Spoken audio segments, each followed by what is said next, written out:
The air in the lawyer's office was stale, thick with the scent of old paper and even older secrets. Sophie sat stiffly in a leather chair that sighed every time she shifted, the black fabric of her dress a stark reminder of the day's purpose. The funeral had been a quiet affair, a gentle farewell to a woman who had been the anchor of Sophie's world. Beatrice was more than a grandmother. She was a confidant, a storyteller, a seamstress of scraped knees and broken hearts. She was home. Mr. Abernathy, a man whose face seemed permanently etched with polite sorrow, cleared his throat. He had been reading Beatrice's will, a straightforward document leaving her small, cluttered house and its contents to her only granddaughter. It was what everyone expected. Sophie was Beatrice's only known family, the last leaf on a small family tree. And that, the lawyer said, folding the papers with a crisp finality, concludes the formal reading. He peered at Sophie over his spectacles. I am so very sorry for your loss, my dear. Beatrice was a remarkable woman. Sophie could only nod, a lump forming in her throat. Remarkable didn't even begin to cover it. As she gathered her purse, preparing to leave the suffocating quiet of the office, Mr. Abernathy spoke again, his voice lowered to a near whisper, as if the walls themselves were listening. There is one other matter, he said, leaning forward. Something your grandmother spoke to me about in confidence. It was her wish that I tell you, and only you, after she was gone. Sophie paused, her hand frozen on the strap of her bag. What is it? The lawyer's eyes were filled with a strange mixture of pity and apprehension. He hesitated, choosing his words with surgical precision. Sophie, he began, his voice barely audible. She had another child. The words hung in the air, unreal and impossible. Sophie felt a dizzying wave wash over her, the room tilting slightly on its axis. Another child? It couldn't be. Her mother, who had passed away years ago, was Beatrice's only daughter. The whole family history was built on that simple fact. That's not possible, Sophie stammered, shaking her head in disbelief. My mother was an only child. Grandma Beatrice always said so. I can only tell you what she told me, Mr. Abernathy replied gently. She was adamant. There was a child given up for adoption long before your mother was born. A boy. He pushed a small sealed envelope across the polished desk. She left this for you. She said you would know what to do. The drive back to Beatrice's house was a blur. The lawyer's words echoed in her mind, a dissonant chord in the symphony of her grief. Another child. A boy. An uncle she never knew existed. Back in the familiar silence of the house, surrounded by the scent of lavender and old books that was so uniquely Beatrice, Sophie felt a profound sense of dislocation. It was as if she had been walking on solid ground her whole life, only to discover it was a thin sheet of ice over a deep, dark lake. Her gaze fell upon the old wooden writing desk in the corner of the living room, the one Beatrice always kept locked. Everything important is in there, my love, she used to say with a wink. Sophie's fingers traced the cool metal of the key she now possessed, the one from the envelope. With a deep breath that did little to calm her racing heart, she walked toward it. It was time to open the drawer. The key felt cold and alien in Sophie's hand. It was small and ornate, a relic from a time when secrets were kept in wood and metal, not in encrypted digital files. The lock on the writing desk, a piece of dark mahogany that had always just been part of the furniture, clicked open with a sound that seemed to echo in the profound silence of the house. The drawer slid open smoothly, releasing the faint, sweet scent of cedar and thyme. Inside, there was no treasure, no hidden fortune. Instead, there lay a small bundle of letters, tied together with a faded blue ribbon. Beneath them was a single folded document, its paper yellowed with age. Sophie's hand trembled as she reached for the document first. Her fingers, clumsy with a mixture of dread and anticipation, carefully unfolded it. It was a birth certificate, dated 65 years ago. The mother's name was listed clearly, Beatrice Blackwood. And the child's name, in elegant, looped cursive, was Samuel. There it was, black and white proof of an impossible truth, an uncle, a ghost in their family portrait. Sophie sank into the chair beside the desk, the paper crinkling in her tight grip. She had spent her life believing she knew her grandmother, believing she understood the simple, clean lines of their family story. Now that story was a smudge, a lie, a carefully constructed facade. A wave of anger, hot and sharp, pierced through her grief. How could Beatrice have kept this from her? From everyone? With a heavy heart, she turned her attention to the letters. She untied the ribbon, which felt fragile, as if it might turn to dust. The envelopes were all addressed in Beatrice's familiar spidery handwriting, but they weren't addressed to anyone in their town. They were addressed to Samuel, and they were all unsealed, unstamped. They had never been sent. She pulled out the first letter, dated just a few weeks after the birth certificate. The ink was slightly blurred, as if by tears. "My dearest Samuel," it began. "I don't know if you will ever read this. I don't even know what to call you, as I am sure your new family has given you a name of your own. But in my heart, you will always be Samuel.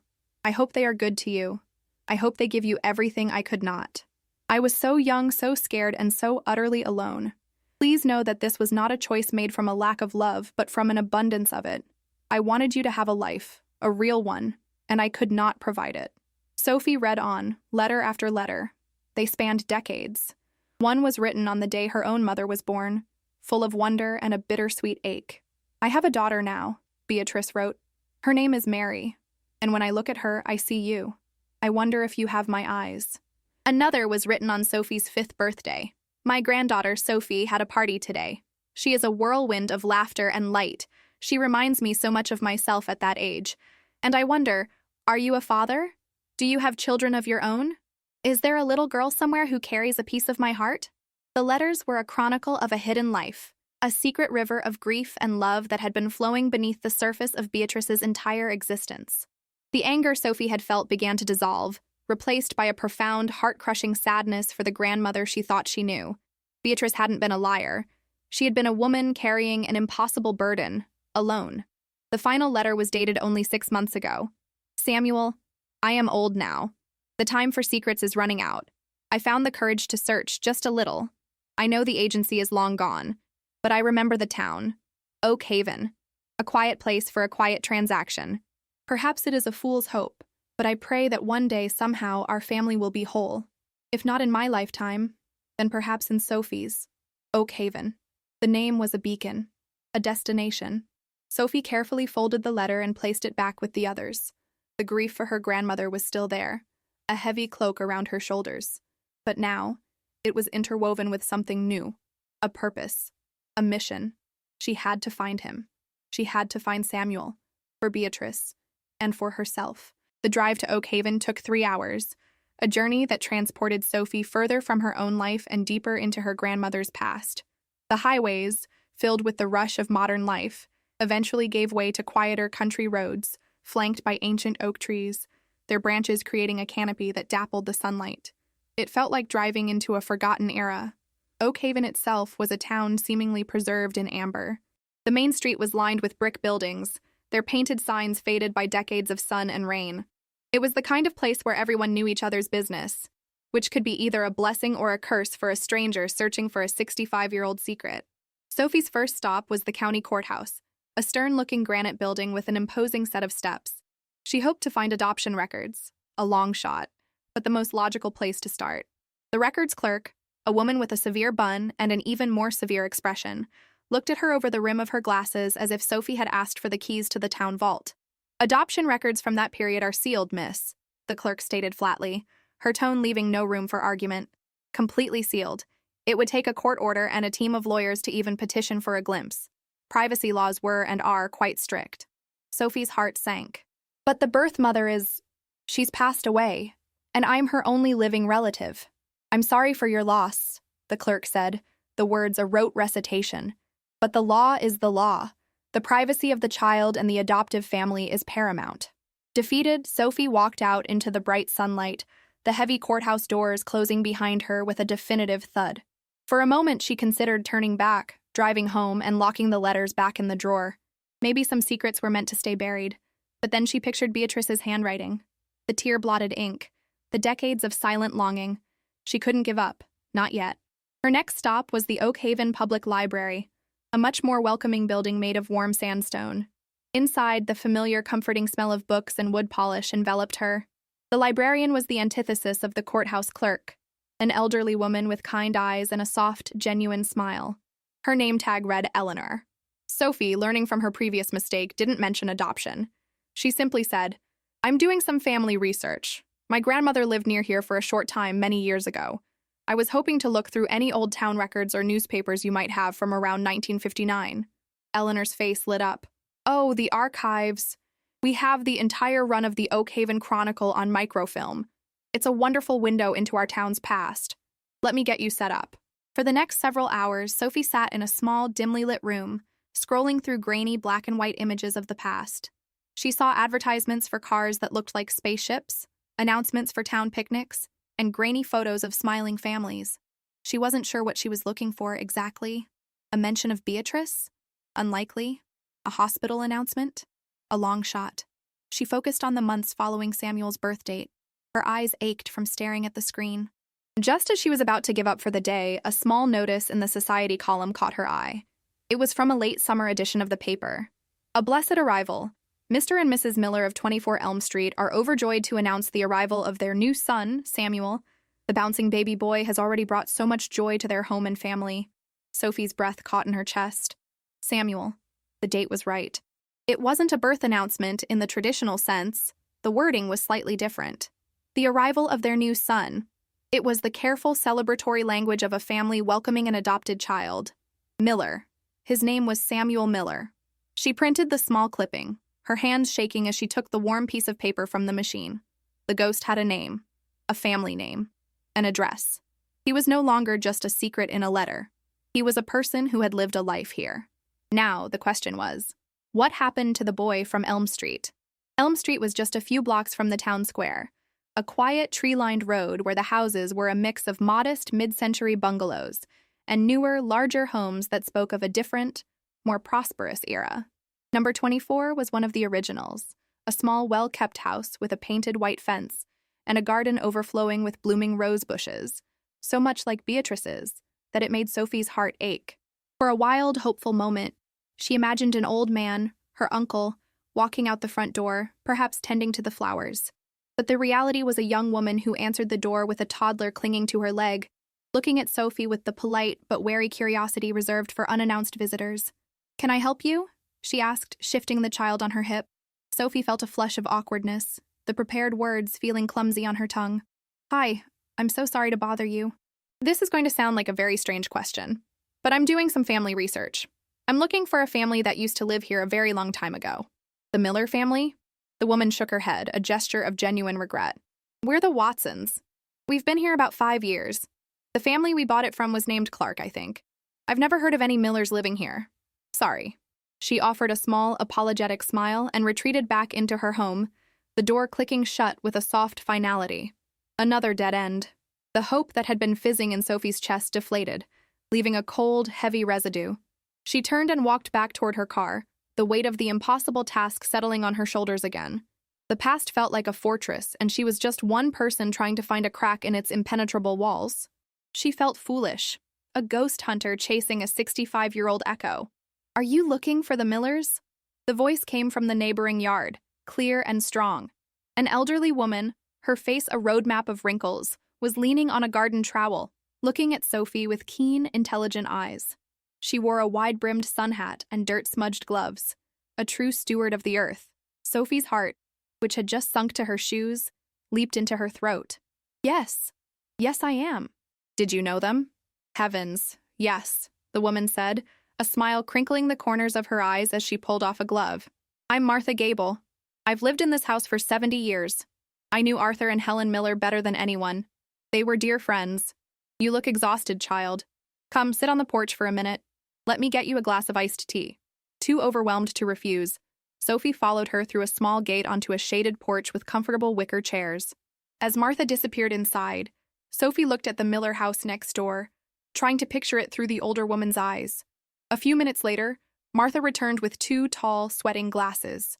"Now," she said, settling into the chair opposite Sophie, "tell me why a young woman like you is looking for my old friends." "I'm Sophie," she began, her voice trembling slightly. I think their son, Samuel, might be my uncle." Martha's eyes widened and then softened with a profound understanding.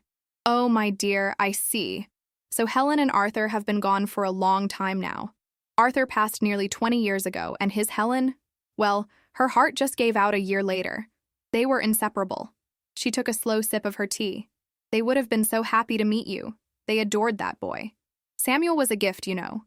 Arthur and Helen couldn't have children of their own, and they waited and prayed for so long. I'll never forget the day they brought him home. This whole street celebrated. He was the quietest baby, but he had this smile. It was all Helen. It lit up his whole face. Sophie listened, captivated, tears welling in her eyes.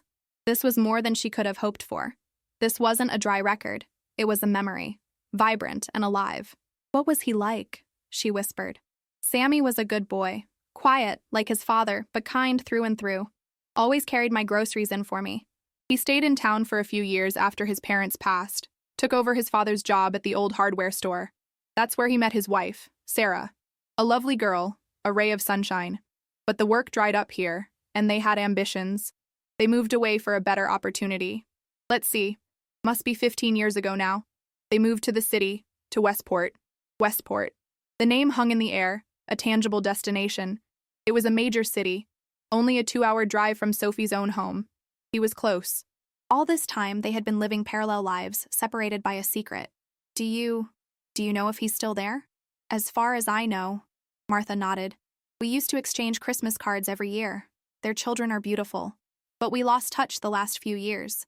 You know how it is. My hands got too stiff to write, and life just moves on. She paused, tapping a thoughtful finger against her glass. He has a daughter, you know. She'd be about your age now, I suppose. It was a pretty name, something classic. Oh, heavens, it's on the tip of my tongue. Evelyn! That was it. Evelyn. Such a beautiful name. Evelyn. The name was a thunderclap, a seismic shock that rearranged Sophie's entire understanding of her world. Not just an uncle, a cousin, a contemporary, another woman who carried Beatrice's blood in her veins. The locked drawer in Beatrice's desk hadn't just held the secret of a son. It held the key to a whole branch of their family tree that had been growing in the dark, parallel to her own. Sophie felt dizzy, a dizzying cocktail of shock, joy, and a strange sort of grief for the years lost. She thanked Martha profusely, her voice thick with emotion. The old woman simply smiled, her eyes twinkling. The past is a funny thing, dear. It's never as far away as we think. As Sophie drove away from Oak Haven, the town's secrets now feeling like her own, she knew this was no longer just about honoring Beatrice's final wish. This was about her. About finding the family she never knew she had. The search for Samuel Miller had become the search for Samuel and Evelyn. The prospect was both terrifying and exhilarating. One question remained, looming larger than all the others. What would she say when she finally found them? Westport was a different world from Oak Haven. The quiet, tree-lined streets were replaced by the hum and rush of a sprawling city. The anonymity that had been Sophie's enemy in the small town was now a vast, overwhelming ocean. A simple search for Samuel Miller in the online directory yielded dozens of results. A list of strangers, none of whom felt like the missing piece of her family. The initial burst of optimism she had felt after leaving Martha's porch began to fade, replaced by the daunting reality of her task. She spent 2 days in a sterile hotel room, her laptop her only tool. She cross-referenced names with ages, trying to narrow the field, but it was a hopeless endeavor. She was looking for a ghost in a city of millions. Defeated, she slumped back against her pillows, the bundle of Beatrice's unsent letters lying on the bedside table, their blue ribbon a silent testament to a hope she was failing to fulfill. Her eyes fell on the name Martha had given her. Evelyn. Of course. She wasn't just looking for a man in his 60s. She was looking for a family. A man named Samuel, married to a woman named Sarah, with a daughter named Evelyn. It was a longer shot, but a more specific one. With renewed determination, she turned back to her laptop, her fingers flying across the keyboard, searching social media this time. She typed Evelyn Miller, Westport into the search bar. The results were still numerous, but one profile stood out. The profile picture showed a woman about her own age, with warm, smiling eyes and dark hair, standing next to an older man with a kind, gentle face. He had a quiet nature about him, even in a still photograph. A man who looked like he could have spent his life in a hardware store, carrying groceries for his neighbors. In the background of some photos, Sophie could see an older woman with a bright, sunny smile. Samuel, Sarah, and Evelyn. Her heart hammered against her ribs. She had found them. Her finger hovered over the send message button for what felt like an eternity. What could she possibly write? Hi. I think my dead grandmother gave your father up for adoption. It sounded insane. This required a more delicate touch. A phone call. She scrolled through the profile, finding a link to Evelyn's small graphic design business. The business website listed a phone number. Sophie's hand was slick with sweat as she dialed. It rang twice before a voice answered. bright and professional. Evelyn Miller Designs, this is Evelyn. Hi, Evelyn, Sophie started, her own voice sounding thin and distant. My name is Sophie. You don't know me, but this is going to sound very strange. I'm trying to find a Samuel Miller, and I have reason to believe he might be your father. There was a long pause on the other end of the line. Sophie could hear the faint sound of typing. I'm sorry, who is this again? Evelyn's tone had shifted, a layer of caution icing over her friendly demeanor. My name is Sophie Blackwood. My grandmother was Beatrice Blackwood. I think she was your father's birth mother. The silence that followed was heavy and absolute. Sophie was about to apologize, to hang up, to pretend this was all a terrible mistake, when Evelyn finally spoke, her voice a strained whisper. My father is adopted. He never knew his birth mother. How do you know this? My grandmother passed away last week, Sophie explained, the words tumbling out in a rush. She left me a box. It had his birth certificate. And letters. Decades of letters she wrote to him but never sent. Sophie could hear a sharp intake of breath. Letters? Yes. I have them with me. Another pause. Can you meet? Evelyn asked, her voice filled with a dizzying mix of disbelief and something else. Hope. My dad. He's always wondered. Can you meet us tomorrow? They agreed to meet at a quiet coffee shop downtown. Sophie barely slept that night, her mind racing. The next day, she sat at a small table in the corner, Beatrice's letters tucked safely in her bag. She recognized them the moment they walked in. Evelyn, looking just as nervous as Sophie felt, and her father, Samuel. He was older than in the photos, his hair gray at the temples, but he had the same kind eyes. And as he drew closer, Sophie saw it. It was subtle, in the line of his jaw, the shape of his hands. It was Beatrice. The introductions were awkward, a strange dance of politeness between people who were simultaneously strangers and family. They ordered coffee they didn't touch. Evelyn told me what you said on the phone, Samuel began, his voice soft and steady, though his hands were clenched on the table. It's hard to process. Sophie nodded, her throat tight. I know. It is for me, too. She reached into her bag and pulled out the small bundle of letters, laying it gently on the table between them. She left these for me to find. She wanted me to know. She wanted you to know. Samuel stared at the letters as if they were a ghost. With a trembling hand, he reached out and touched the faded blue ribbon. He slowly pulled the top letter from the stack, the one written just weeks after he was born. He began to read, his eyes scanning the page, his expression unreadable. Evelyn watched her father, her own eyes filled with tears. Sophie felt like an intruder, a witness to a moment of profound and private reunion that spanned 65 years.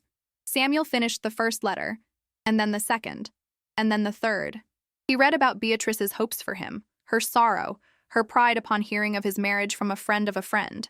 He read the letter written on Sophie's birthday, the one where Beatrice wondered if he had a daughter of his own. At this, his gaze flickered up to meet Evelyn's, and a single tear traced a path down his cheek. He finally looked at Sophie, his eyes filled with a lifetime of unspoken questions. She never forgot, he said, his voice thick with emotion. Never, Sophie whispered. She loved you. She was just young and scared, and she wanted you to have a better life. In that small, quiet coffee shop, the secrets of the past finally dissolved, replaced by a fragile, tentative connection. There were no grand pronouncements, no dramatic embrace. There was just the quiet understanding of a shared history, a story that had finally found its ending, and in doing so, created a new beginning. They talked for 2 hours. Samuel told her about his parents, Arthur and Helen, and the wonderful life they had given him. Sophie told him about Beatrice, the grandmother who baked cookies and told stories, and who carried a secret sorrow in her heart. As they parted ways, Samuel hugged her, a real warm hug that felt like coming home. Thank you, Sophie, he said. You've given me a gift I never thought I'd receive. Evelyn squeezed her hand. I'll call you. We need to, well, we have a lot of time to make up for.